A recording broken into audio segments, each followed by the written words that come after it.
Namaste, నేను Yamini. Welcome to 30/60 headlines.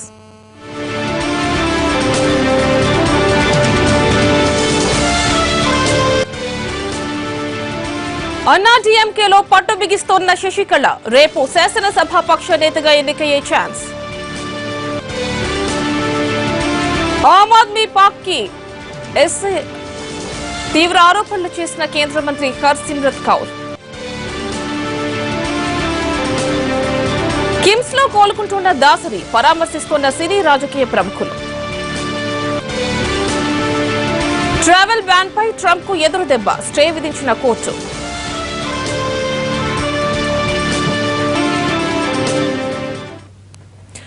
Hyderabad north zone DCP కార్యాలయం సమీపంలో ఓ బిషప్ ఇంటి వద్ద యువకుడు నిప్పంటించుకుని ఆత్మహత్యకు పాల్పడిన ఘటన కలకలం రేపుతోంది. బిషప్ ఇంటి గేటు ముందు ఇవాళ ఉదయం యువకుడి మృతదేహం పడి ఉంది. సమాచారం అందుకున్న పోలీసులు క్లూస్ టీంతో రంగంలోకి దిగారు. మృతదేహం వద్ద 2 పెట్రోల్ బాటిళ్లను స్వాధీనం చేసుకున్నారు.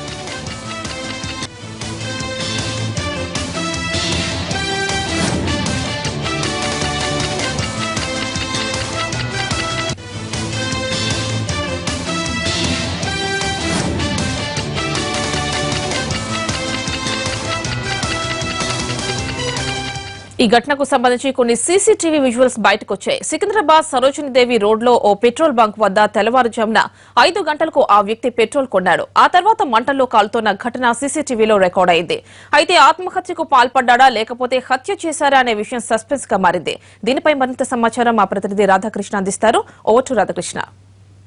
సికింద్రాబాద్ బిషప్ హౌస్ వద్ద అనుమానాస్పద స్థితిలో ఒక వ్యక్తి చనిపోయిన సంఘటనకు సంబంధించి పోలీసులు దర్యాప్తు ముమ్మరం చేశారు. ఇప్పటి వరకు అతనికి సంబంధించిన ఆచూకీ మాత్రం లభించలేదు. పెట్రోల్ బంక్ లో అతను ఎక్కడైతే పెట్రోల్ తీసుకున్నాడో ప్రస్తుతం ఆ పెట్రోల్ బంక్ వద్ద మనం ఉన్నాం.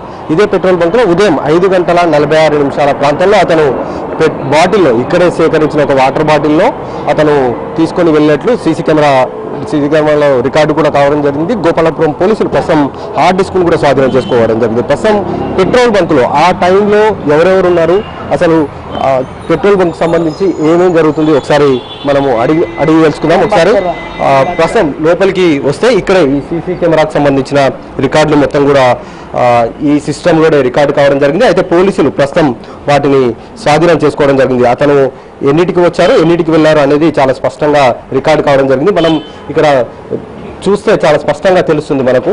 అతను 5:46 ప్రాంతంలో అతను వచ్చాడు. బ్లూ కలర్ షర్ట్ వేసుకొని ఉన్నాడు వ్యక్తి మనకు ఎదురుగా కనబడుతున్నాడు. బ్లూ కలర్ షర్ట్ వేసుకున్నాడు. వెనకాల బ్యాగు కూడా ఉంది అతనికి.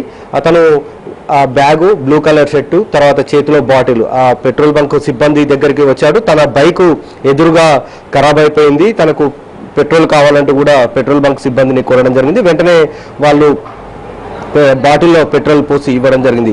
ఆ తర్వాత అతను అక్కడి నుండి వెళ్ళిపోయాడు. సరిగ్గా 5:47 అతను పెట్రోల్ బంక్ నుండి వెళ్ళిపోయినట్లుగా కూడా సీసీ కెమెరాలో రికార్డు కావడం జరిగింది. అయితే అతను బ్యాగు తోటి ఇక్కడికి వచ్చాడు కాబట్టి అతను ఈ ప్రాంతానికి చెందినవాడా లేకపోతే మరే ప్రాంతానికైనా చెందినవాడా అన్న కోణంలో కూడా ప్రస్తుతము దర్యాప్తు చేస్తున్నారు పోలీసులు. అతని అపియరెన్స్ బట్టి చూస్తే మాత్రం అతను హైదరాబాద్కు చెందినవాడు కాదా అనేది పోలీసులు చెప్తున్న సమాచారం. అతను ఆ టైంలో ఎక్కడి నుండి వచ్చారు, ఆ సమయంలో ఏ ట్రైన్లు వచ్చే అవకాశం ఉంది, అలాగే ఇతనికి సంబంధించిన మిస్సింగ్ కేసు ఎక్కడైనా ఉందా అన్న కోణంలో కూడా ప్రస్తుతం గోపాలపురం పోలీసులు దర్యాప్తు చేస్తున్నారు. కొద్దిసేపటి క్రితమే ఇక్కడికి సంఘటన పెట్రోల్ బంక్ దగ్గరికి వచ్చిన డీసీపీ సీసీ కెమెరా ఫుటేజ్ను కూడా పరిశీలించారు. వాటిని హ్యాండ్ ఓవర్ కూడా చేసుకోవడం జరిగింది. ఆ సమయంలో ఎవరైతే పెట్రోల్ బంక్ సిబ్బంది ఉన్నాడో అతను ఏ విధంగా బాటిల్లో పెట్రోల్ నింపాడు అన్న దానిపై కూడా అతని పైన సీరియస్ కావడం జరిగింది. అతన్ని వెంటనే విధుల నుండి తొలగించాలని కూడా ఆదేశాలు జారీ చేయడం జరిగింది. దీంతో ప్రస్తుతం పెట్రోల్ బంక్ సిబ్బంది అతని విధుల నుండి కూడా తీసివేయడం జరిగింది. కొద్దిసేపటి క్రితమే అతని ఇంటికి కూడా పంపించివేయడం జరిగింది. ఈ సంఘటనకు సంబంధించి అతని దగ్గర నుండి కేవలం సీసీ కెమెరా ఫుటేజ్ ఆధారంగా అతను బ్లూ కలర్ షర్ట్ వేసుకొని ఉన్నాడు, అలాగే బ్యాగ్ కూడా ఉంది కాబట్టి అతను వేరే ప్రాంతం నుండి ఇక్కడికి వచ్చి ఉండవచ్చు. అతని డ్రెస్ అపియరెన్స్ తో పాటు అతని మెడలో ఉన్న చైన్ ఆధారంగా అతను క్రిస్టియన్ గా పోలీసులు ప్రస్తుతం భావిస్తున్నారు. ఈ కేసుకు సంబంధించి త్వరలోనే ట్రేస్ అవుట్ చేస్తామంటున్నారు. అయితే అతను వేసుకున్న బ్యాగు ఎక్కడ ఉంది అనేది మాత్రం ఇంకా తేలలేదు. బ్యాగ్ కనుక దొరికితే, అందులో ఏమైనా అడ్రస్ ప్రూఫ్ కనుక దొరికితే అతని ఆచూకీ పూర్తి స్థాయిలో తెలిసే అవకాశం ఉందనేది పోలీసులు చెప్తున్న పరిస్థితి ఉంది. కెమెరామెన్ లక్ష్మణ్తో రాధాకృష్ణ, ఎన్టీవీ, హైదరాబాద్. తమిళనాడులో రాజకీయ పరిణామాలు శరవేగంగా మారుతున్నాయి. చిన్నమ్మ శశికళ సీఎం పీఠం అధిరోహించేందుకు తెర వెనుక కసరత్తు ముమ్మరం చేశారు. ఈ వ్యవహారంలో రేపు కీలక పరిణామాలు చోటు చేసుకునే అవకాశం ఉంది. ఆదివారం తమిళనాడు శాసనసభ పక్ష సమావేశం కానుంది. మరో 4-5 రోజుల్లో ముఖ్యమంత్రిగా శశికళ పదవీ బాధ్యతలు చేపట్టే అవకాశం ఉన్నట్టు పార్టీ వర్గాల్లో చర్చ జరుగుతోంది. ఇప్పటికే అన్నాడీఎంకే నేతలు పోయస్ గార్డెన్ కు క్యూ కడుతున్నారు.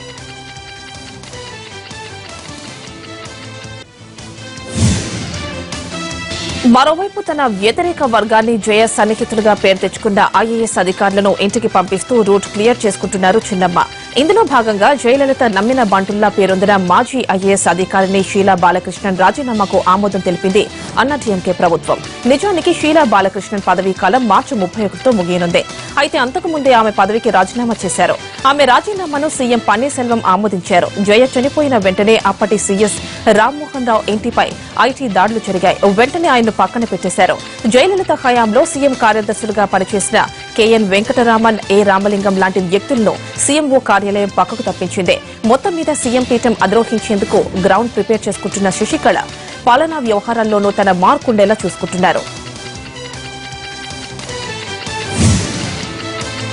అన్నాడీఎంకే అధినేత్రి జయలలిత మరణానంతరం పార్టీ పగ్గాలను శశికళ చేపట్టినప్పటికీ ఆమెకు తెర వెనుక కొందరు నేతలు, తెర ముందు పలువురు కార్యకర్తల నుంచి వ్యతిరేక గళం వినిపించింది. ఇప్పటికే జయ మేనకోడలు దీపా జయకుమార్ చిన్నమ్మకు ప్రత్యామ్నాయ శక్తిగా ఎదిగేందుకు పావులు కదుపుతున్నారు. డైరెక్ట్ పాలిటిక్స్ లోకి ఎంటర్ అవటమే కాకుండా జయ నియోజకవర్గం ఆర్కే నగర్ నుంచి పోటీ చేస్తా అని ప్రకటించారు.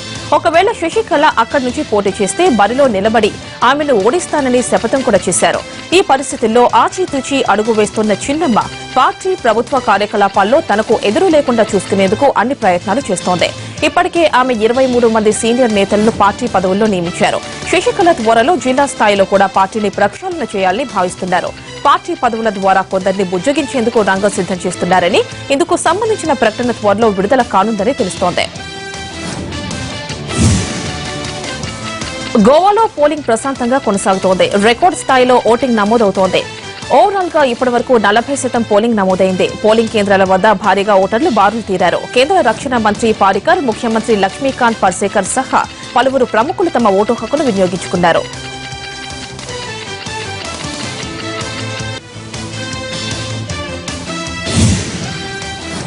పంజాబ్ లో ప్రముఖులు ఓటు హక్కును సద్వినియోగం చేసుకుంటున్నారు. టీమిండియా మాజీ ప్లేయర్ హర్భజన్ సింగ్ జలంధర్ లో ఓటు హక్కు వినియోగించుకున్నారు. కుటుంబీకులతో కలిసి పోలింగ్ కేంద్రానికి వెళ్లి ఓటు వేశారు. టర్బనేటర్ ను చూసిన అభిమానులు ఆయనతో సెల్ఫీలు దిగుతూ సందడి చేశారు. పంజాబ్ రాష్ట్రాభివృద్ధిని కాంక్షిస్తూ అందరూ సరైన అభ్యర్థి, పార్టీకి ఓటు వేయాలని పిలుపునిచ్చారు హర్భజన్ సింగ్. గోవాలో పింక్ పోలింగ్ స్టేషన్లు ఓటర్లను విశేషంగా ఆకట్టుకుంటున్నాయి. ఓటు హక్కు నమోదు చేసుకున్న యువతులను పోలింగ్ కేంద్రాలకు రప్పించేందుకు ఈ పోలింగ్ బూత్లను ఏర్పాటు చేశారు ఎన్నికల సంఘం అధికారులు. పోలింగ్ కేంద్రాల పేర్లు, షామియానాలు, పోలింగ్ బూత్ సామాన్లు అన్ని పింక్ కలర్లోనే దర్శనమిస్తున్నాయి. పింక్ పోలింగ్ స్టేషన్లలో తొలిసారిగా ఓటు వేసే యువతులకు టెడ్డీ బేర్లను ఇస్తున్నారు. దీంతో భారీగా క్యూ కట్టారు యువతులు.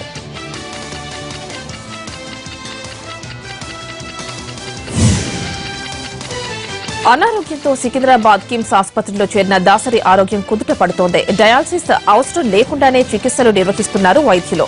మరోవైపు దాసరిని ఎంపీ కేవీపీ సినీ నటుడు కృష్ణంరాజు, సిపిఐ నేత నారాయణలు పరామర్శించారు.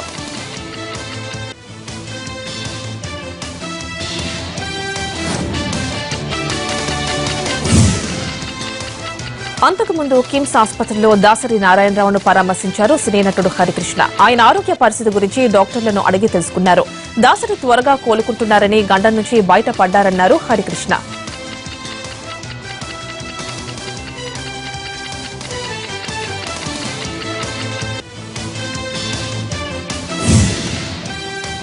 థర్టీ బై 60లో చిన్న బ్రేక్ తీసుకుందాం. Stay tuned.